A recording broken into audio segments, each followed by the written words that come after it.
Estoy aquí, en esta cama de hospital, sosteniendo un papel que dice que ya no tengo nada, o casi nada. 800 euros al mes. Eso es lo que me queda de 44 años de matrimonio, de una vida compartida, de todo lo que Luis y yo construimos juntos, ladrillo a ladrillo, euro a euro. 800 euros. Es lo que ganaba cuando tenía 21 y trabajaba como dependienta en una tienda de telas en el barrio del Carmen de Valencia. La carta está aquí, en mis manos. Viene del registro civil. Dice que se ha presentado un nuevo testamento bajo el nombre de Luis García Martínez, mi marido, fechado 2 días antes de que muriera.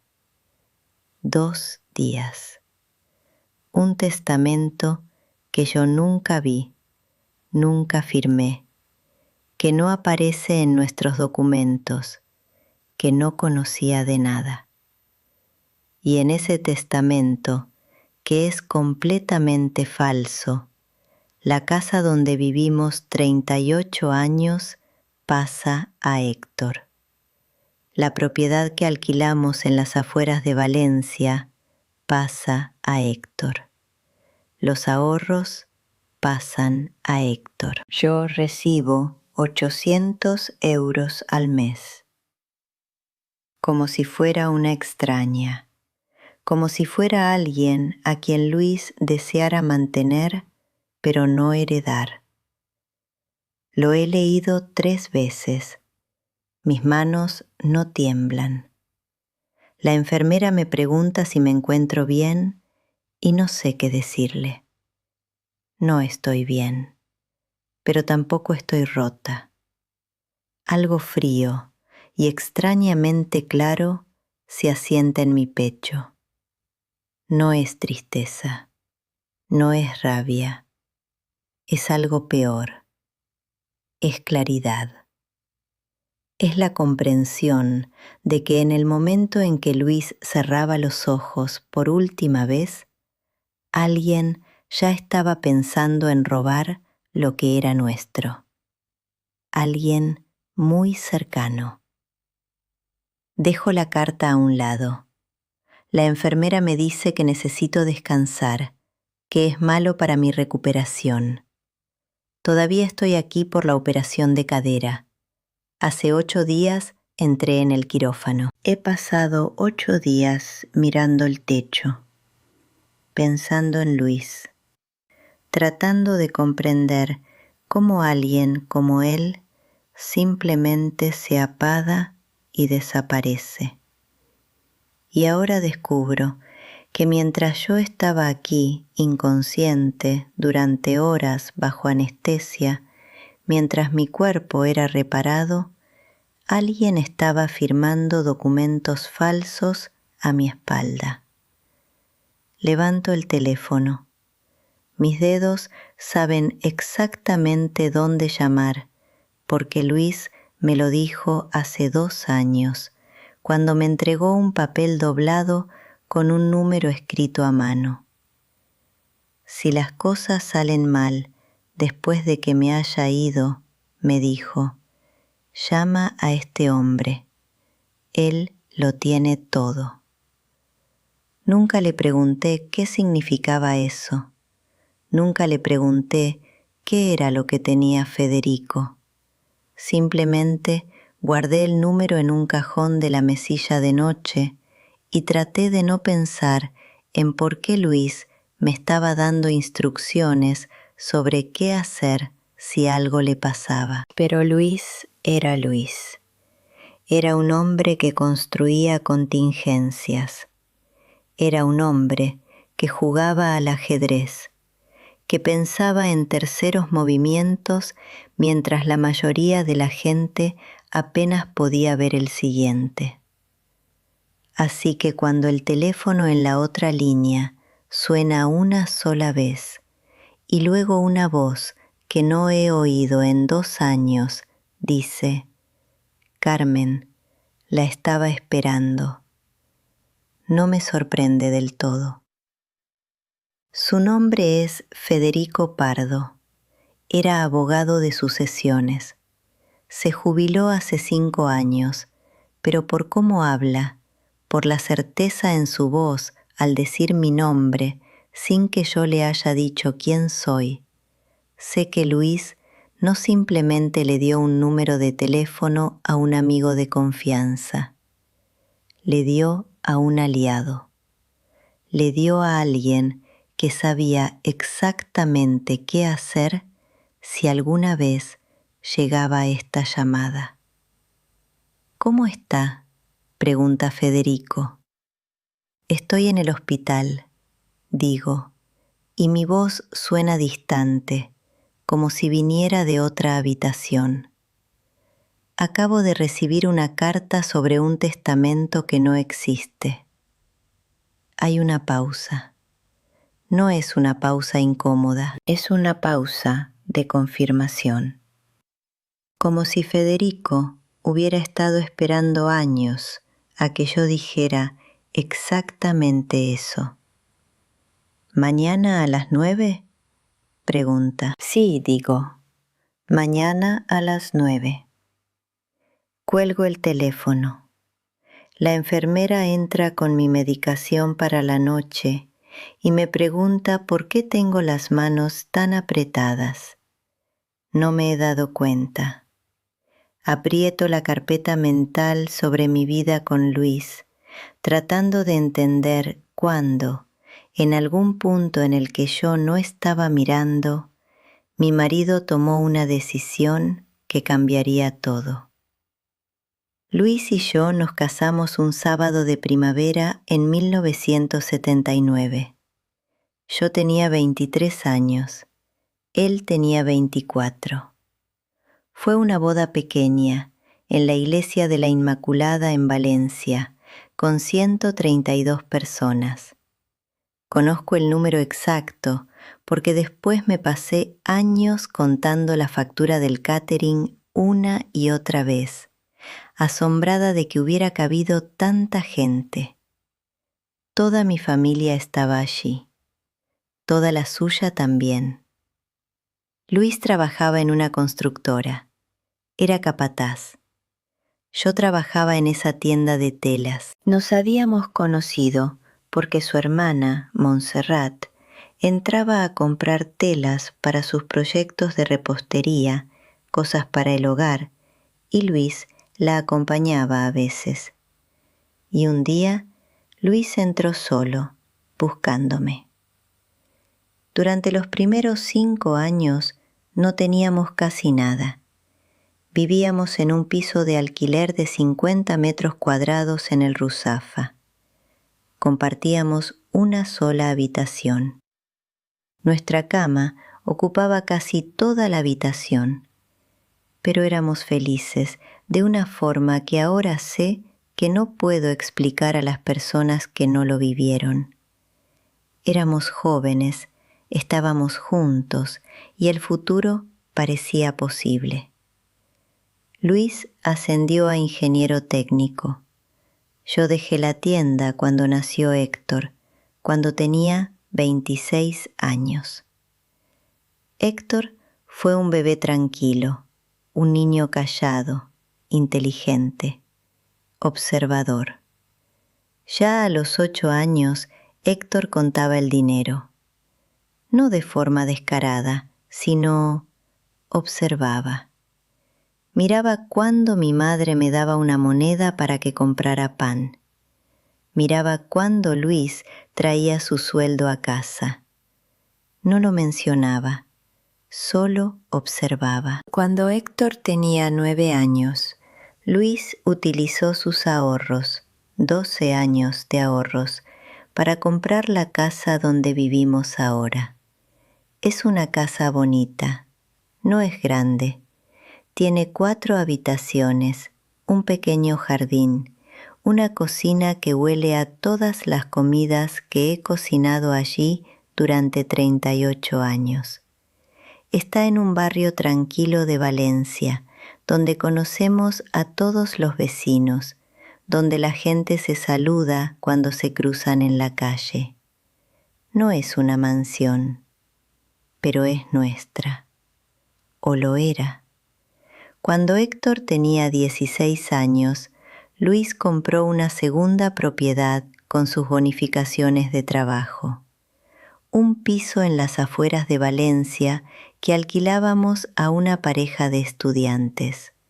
Los alquileres eran bajos, pero eran constantes.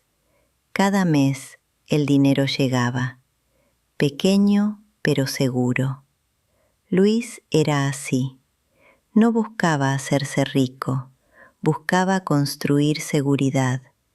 Buscaba que cuando llegara a los 65 años pudiera jubilarse y vivir sin preocupaciones. Y así fue. A los 65 años, Luis se jubiló. Recibió una pensión decente. Teníamos ahorros. Teníamos la casa. Teníamos el alquiler del segundo piso. Viajábamos 1 o 2 veces al año. Visitábamos a mis padres en Alicante.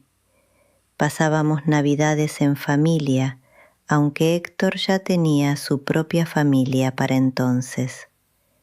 Se había casado con Silvia cuando tenía 24 años.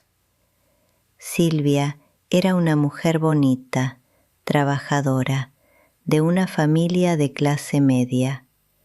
Parecía una pareja perfecta. Pasaron los años. Luis y yo nos hicimos mayores juntos. En 2021, cuando cumplí 65 años, Luis tenía 66. Teníamos lo que habíamos planeado tener: un poco de dinero en el banco, una casa, una vida tranquila. Nos sentábamos en la terraza los domingos por la mañana, bebíamos café y Luis leía el periódico mientras yo hacía punto. Era una vida pequeña, pero era nuestra. Fue por esa época cuando las cosas empezaron a cambiar con Héctor. No sucedió de la noche a la mañana, fue gradual. Héctor empezó a venir a casa más a menudo. Empezó a hacer preguntas sobre las propiedades, preguntas sobre el valor de la casa, preguntas sobre nuestros ahorros. «Papá, ¿cuánto vale realmente esta casa ahora?», preguntaba casual durante las comidas de domingo. «¿Habéis pensado en reformarla? Una reforma decente podría doblar el valor». Y Silvia sonreía mientras comía y decía cosas como: «La casa en Valencia valdría una fortuna si la reformarais. Deberías considerarlo, Luis». Luis nunca respondía directamente, simplemente cambiaba de tema, pero yo podía sentir cómo sus mejillas se endurecían un poco, cómo su mano se apretaba alrededor de la copa de vino. Luis entendía. Luis veía exactamente lo que estaba sucediendo. Veía a su hijo, a quien había amado durante 43 años, observando nuestra vida como un inversor observa una cartera de valores. Y Luis actuó. Actuó en silencio, sin decirme, sin dramatismo. Simplemente actuó. Descubrí la verdad 2 años después, cuando Luis me entregó ese papel doblado con el número de Federico. Fue una mañana de domingo, después de que Héctor se hubiera ido. Luis me dijo muy tranquilamente: «Si algo me pasa, llama a Federico. Él tiene los documentos. Él sabe todo». «¿Documentos sobre qué?», pregunté. «Sobre nuestro futuro», dijo Luis. sobre tu seguridad. No necesitas saber más ahora, solo guarda el número. Y eso fue todo. Luis no volvió a mencionarlo, pero ahora entiendo qué significaba. Ahora, aquí en esta cama de hospital, leyendo un testamento falso sobre mi vida, finalmente entiendo qué fue lo que Luis hizo. El martes por la mañana, 8 días después de mi operación, 11 días después de que enterráramos a Luis, Federico Pardo entra a mi habitación del hospital. Es un hombre de unos 70 años, con cabello gris y gafas de montura metálica. Lleva una carpeta marrón bajo el brazo. Se sienta sin que le invite, como si tuviera todo el derecho de estar aquí, y abre la carpeta. Tu marido era un hombre muy inteligente, dice sin preámbulos. Hace 7 años vio venir esto. ¿Vio qué?, pregunto, aunque creo que sé la respuesta. A tu hijo, dice Federico simplemente. Vio a un hombre que no era feliz con lo que tenía. Vio a un hombre que miraba lo que sus padres habían construido y lo veía como un problema a resolver, no como un regalo a recibir. Abre la carpeta. Dentro hay documentos, muchos documentos, papeles firmados, sellados, con números de referencia y fechas. Mi corazón late de forma extraña, como si estuviera corriendo una carrera que no pedí. 7 años atrás, continúa Federico, Luis vino a verme. Me dijo que quería transferir algunos de sus activos a un fideicomiso irrevocable a tu nombre, completamente a tu nombre, no parte de su herencia, no sujeto a su testamento, intocable por cualquier tercera parte, incluyendo su hijo. ¿Qué activos?, pregunto, aunque mis manos ya están temblando. Federico me muestra un documento. Es una transferencia de propiedad de hace 7 años, la segunda propiedad, la que alquilamos. El documento dice que la propiedad ha sido transferida a un fideicomiso a nombre de Carmen María García López. Ese soy yo.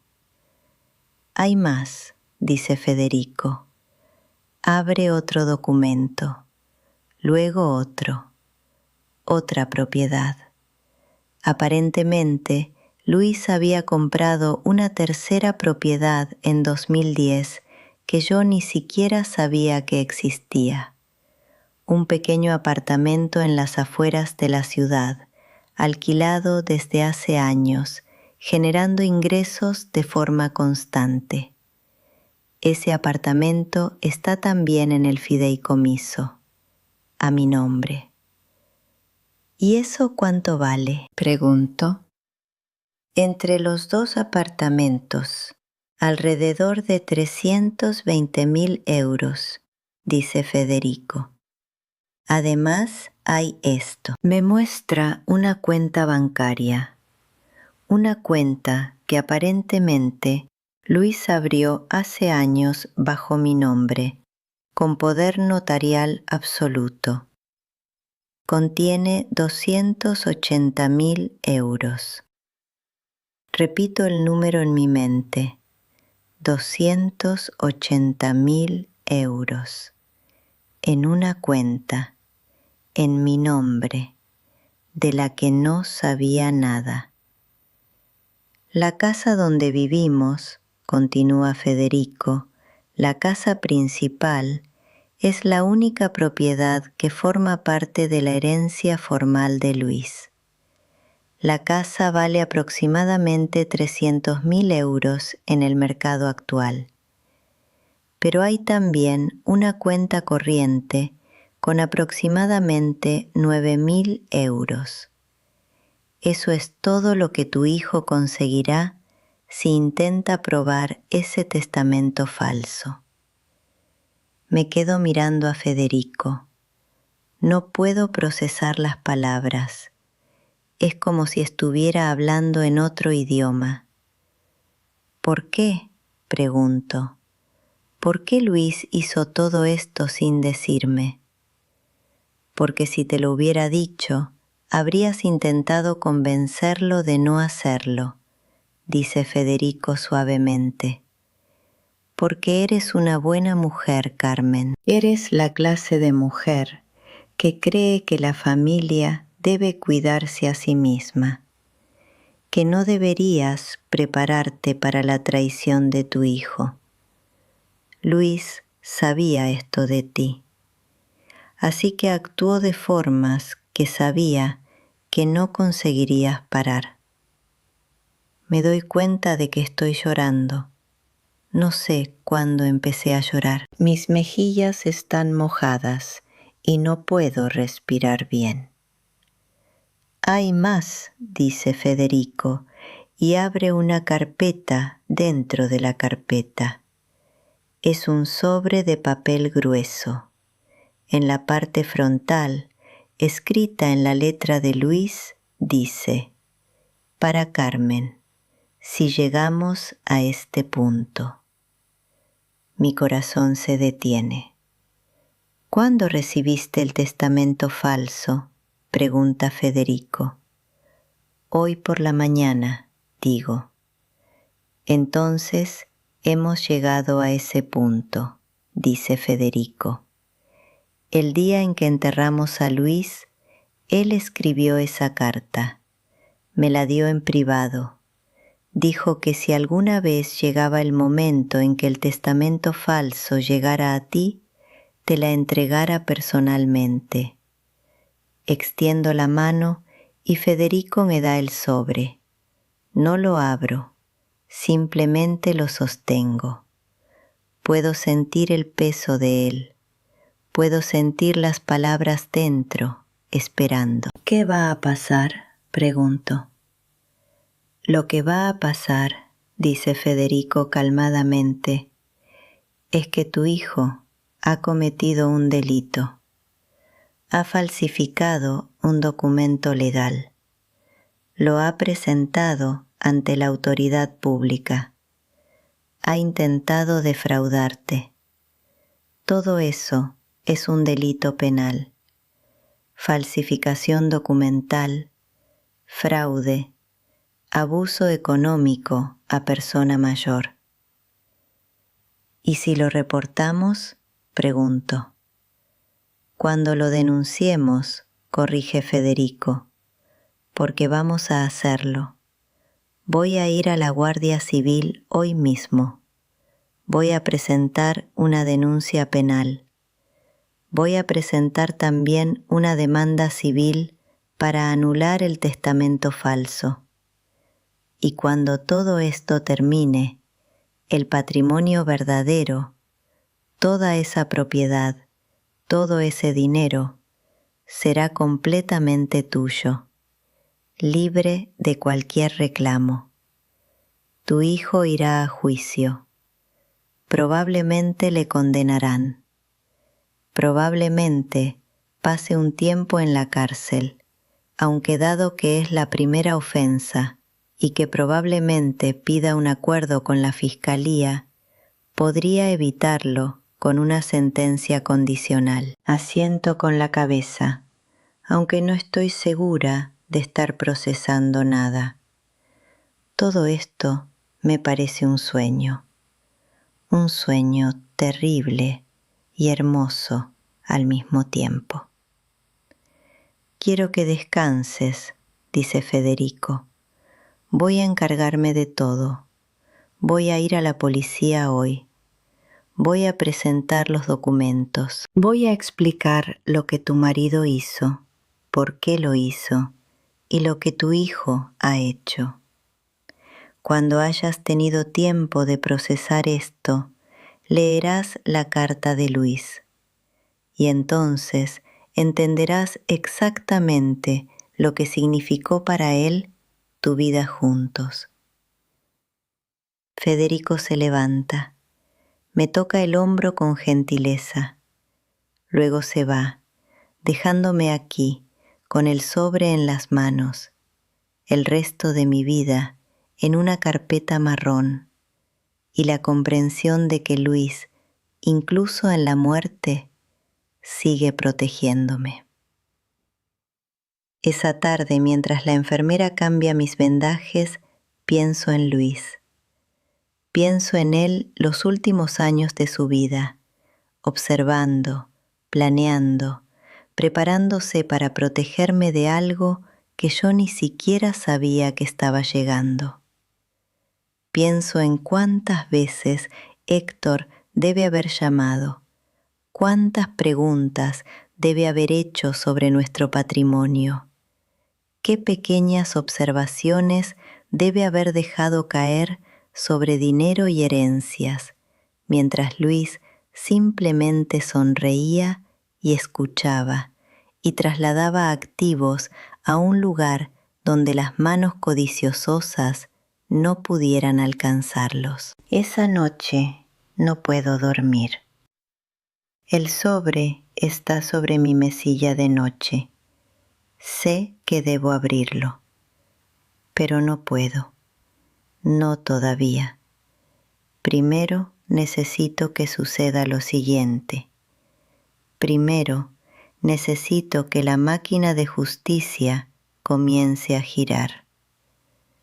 Al día siguiente, Federico va a la Guardia Civil. Presenta los documentos. Presenta el testamento falso. Presenta las pruebas de transferencia de activos. Presenta la carta de Luis, aún sin abrir, como evidencia de que Luis sabía exactamente qué iba a pasar y exactamente qué había hecho para prevenirlo. 3 días después, Héctor es notificado de que se ha presentado una denuncia penal contra él por falsificación de documentos. El testamento falso ha sido anulado.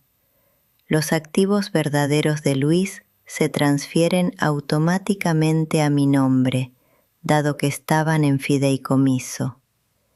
La fiscal está revisando la evidencia. Una audiencia está programada para dentro de 2 semanas. Héctor no vuelve a llamar durante 2 días. Luego, una noche alrededor de las 9, mi teléfono suena. Es él. Está llorando. Mamá, dice, su voz rota. Mamá, por favor, esto es un malentendido. Yo no sabía. Estaba intentando protegerte. Papá me dijo que si algo le pasaba, que debía encargarme de las cosas, que debía asegurarme de que estuvieras cuidada. Yo solo quería... No le dejo terminar. Simplemente cuelgo el teléfono. Luego apago el teléfono. Luego me siento en la cama del hospital y sostengo mi teléfono apagado en mis manos mientras los sollozos de mi hijo todavía resuenan en mis oídos. Envía mensajes, muchos mensajes. Mamá, por favor responde. Mamá, podemos hablar sobre esto. Mamá, he cometido un error, te lo suplico. Silvia también envía un mensaje. Carmen, por favor, Héctor está muy mal. Esto ha sido todo un malentendido. Podemos arreglarlo. Pero no puedo responder, porque si respondo, si muestro compasión, si dejo que el amor que tengo por mi hijo supere lo que ha hecho, estaré validando lo que hizo. Estaré diciendo que esta es la forma en que tratamos a los padres que nos amaron. Estaré diciendo que las manos que nos sostuvieron cuando éramos pequeños no merecen mejor trato que el que Héctor me ha dado. Así que no respondo. Y la claridad fría que sentí cuando primero leí el testamento falso se convierte en una pared de hielo. 2 semanas después se me da el alta del hospital. Federico me ayuda a encontrar un pequeño apartamento, bien ubicado, con buena luz. Es un apartamento sin historia. Nada en él pertenecía a Luis. Nada en él pertenece a mi vida anterior. Es nuevo, es mío, y eso es lo que necesito ahora. Paso mis primeros días aquí desempacando cajas. La mayoría están vacías en el interior. No tenía muchas cosas de la casa antigua que quería traer.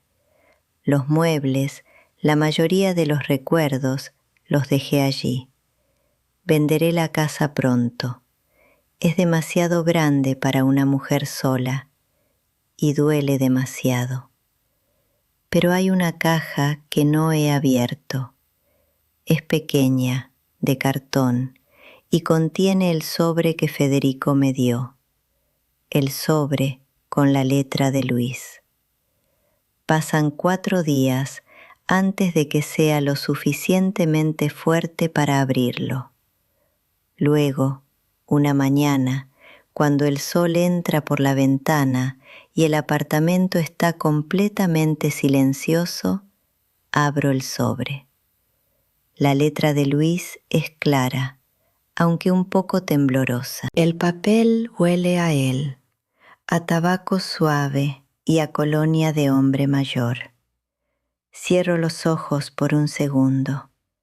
Luego empiezo a leer. Mi querida Carmen, escribió Luis hace 2 años. Si estás leyendo esto, significa que nuestro peor miedo se hizo realidad. Significa que el chico al que criamos con amor y buenos principios decidió que nuestros años de trabajo, de construcción, de sacrificio, eran una oportunidad para él de hacerse rico más rápido. Significa que falsificó mi nombre. Significa que traicionó tu confianza. Significa que nuestro hijo nos falló. Hago una pausa. Las lágrimas ya están corriendo. Espero estar equivocado, continúa Luis. Espero estar equivocado durante todos estos años. Espero haber malinterpretado sus preguntas sobre dinero. Espero haber sido injusto con él en mi mente. Espero tener que romper esta carta sin leerla nunca. Pero si estás leyendo esto, entonces no me equivoqué. Y tienes derecho a saber por qué hice lo que hice. No pude impedir que Héctor fuera codicioso. No sé dónde vino eso, Carmen. No de nosotros, lo sé. Hicimos todo lo que pudimos para enseñarle valores, para mostrarle que la vida no se trata de acumular cosas, sino de vivir con paz en el corazón. Pero algo en él eligió codiciar de todas formas. Algo en él miró lo que habíamos construido y decidió que merecía más. Pero sí podía impedir que te quitara nada. Sí podía asegurarme de que si llegaba el momento en que su codicia se convirtiera en acción, tú estarías protegida. Así que lo hice. Trasladé las cosas a tu nombre de formas que no pudiera deshacer. Propiedades que no pudiera tocar. Dinero que no pudiera gastar. Una vida que no pudiera robar. Sé que esto es duro, Carmen. Sé que debe doler saber que tu hijo, nuestro hijo, hizo esto. Pero quiero que sepas algo más importante. Quiero que vivas. Quiero que disfrutes del dinero que hemos ganado juntos. Quiero que dejes la casa si eso es lo que necesitas hacer. Quiero que viajes. Quiero que te compres flores cada semana si eso te hace feliz. Quiero que vayas a ese restaurante italiano que siempre mencionas, el que está cerca de la costa, y que comas los mejores raviolis que hayan hecho jamás. Y que no pienses en el precio, porque eso es lo que esto era todo.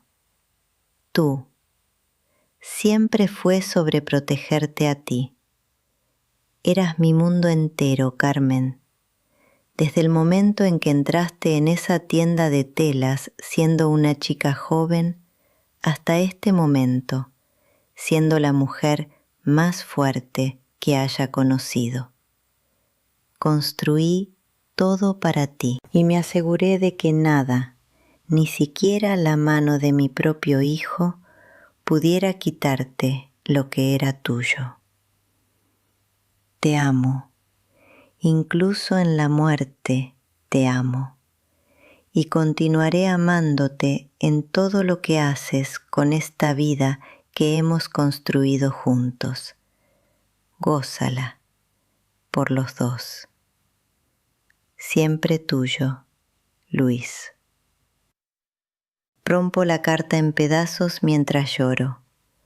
Luego la vuelvo a reunir, la vuelvo a poner en el sobre y la coloco en una caja de madera que tenía de pequeña. La guardo donde pueda verla cada mañana. 3 semanas después, Héctor se declara culpable de falsificación documental. Se niega a ir a juicio porque sabe que perderá. La Fiscalía ofrece un acuerdo: trabajos en beneficio de la comunidad, libertad condicional durante 2 años, antecedentes penales permanentes. Héctor acepta. No voy al juicio. Federico se encarga de todo. Me envía un mensaje cuando todo termina. Todo lo que dice es: está hecho, eres libre. Esa primavera pongo la casa a la venta. Es un proceso extraño, tener extraños caminando por las habitaciones donde viviste 38 años, señalando lo que está bien y lo que necesita reparación, negociando sobre euros como si la casa fuera simplemente un producto, no la mayoría de mi vida adulta. Pero sobrevivo, y cuando se vende, cuando el dinero entra en mi cuenta, no siento alegría, siento alivio. Con el dinero de la venta, con los ahorros en fideicomiso, con el dinero de la cuenta que Luis abrió para mí, tengo más de 600.000 euros. Es una cantidad que no puedo comprender completamente.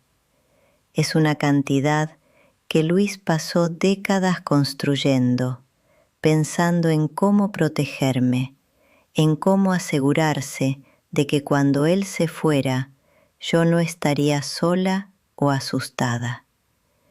Decido irme a la costa, no a una ciudad grande, no quiero la agitación de un lugar turístico, sino a un pequeño pueblo entre Valencia y Alicante, un lugar que Luis y yo visitamos una vez cuando todavía viajábamos juntos. Es un pueblo de pescadores, tranquilo, con playas bonitas y un pequeño paseo marítimo.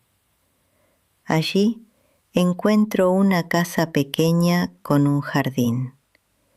Tiene 3 habitaciones, aunque solo necesito una. Tiene una cocina con una ventana que da al mar. Tiene un pequeño porche donde puedo sentarme por las mañanas. Compro la casa al contado, sin hipoteca, sin esperar, sin negociar, Simplemente lo hago, porque ahora puedo.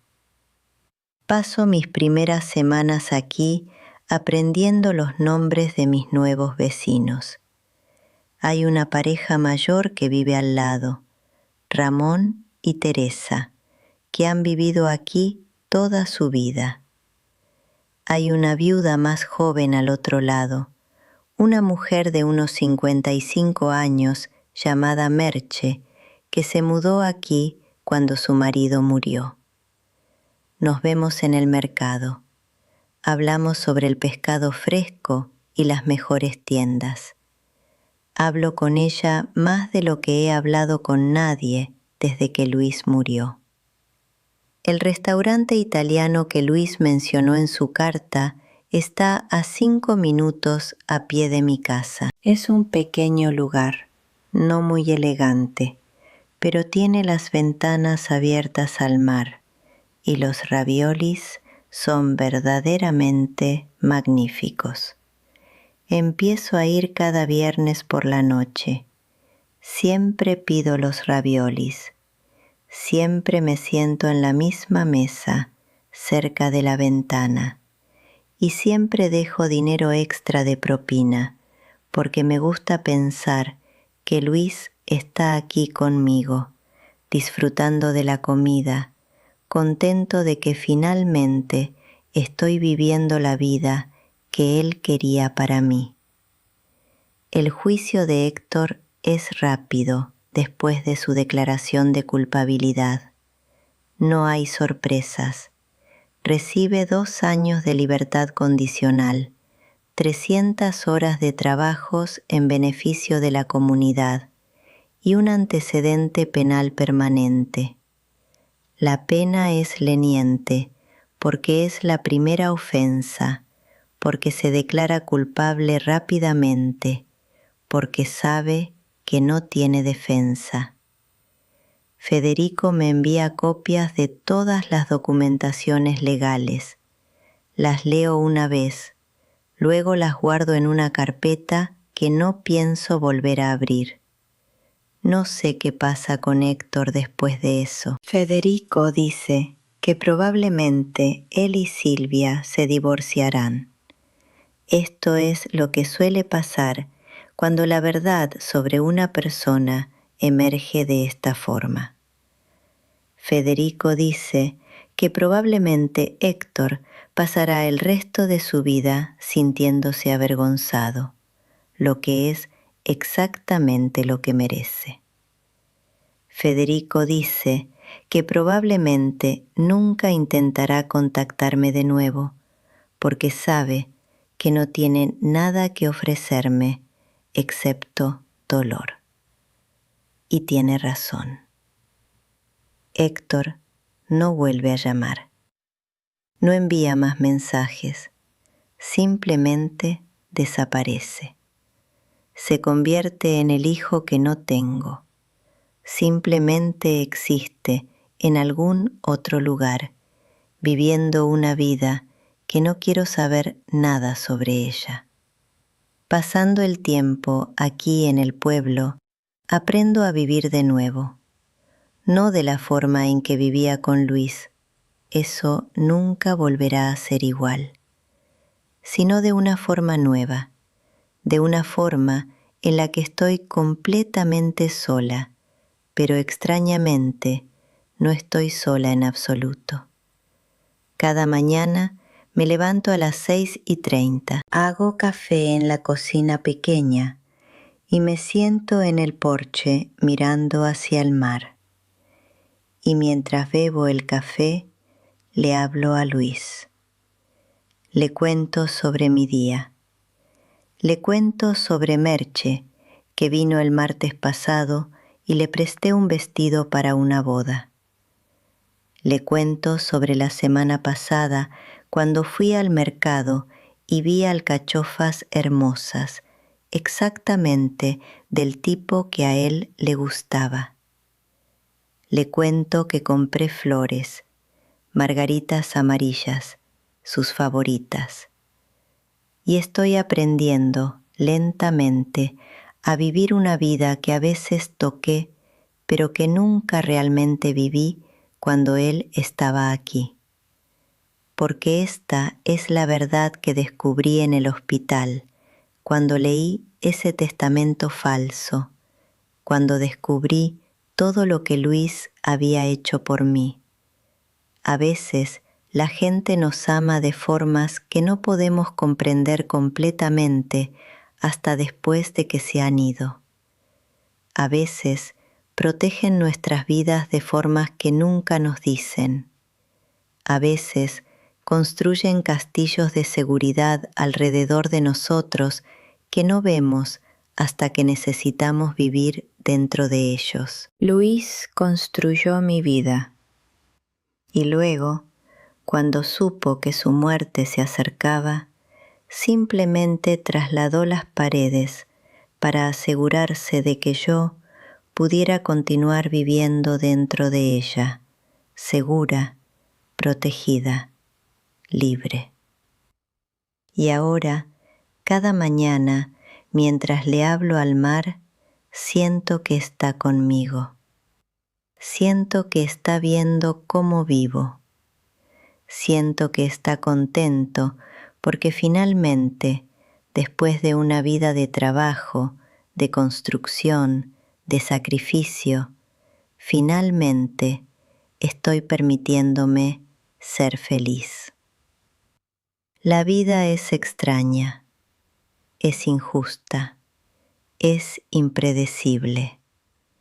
Pero si tienes suerte, si realmente tienes suerte, tienes a alguien que construye un mundo para ti, que anticipa el dolor futuro, que se asegura de que cuando finalmente llegue el momento de estar solo, no estés completamente indefenso.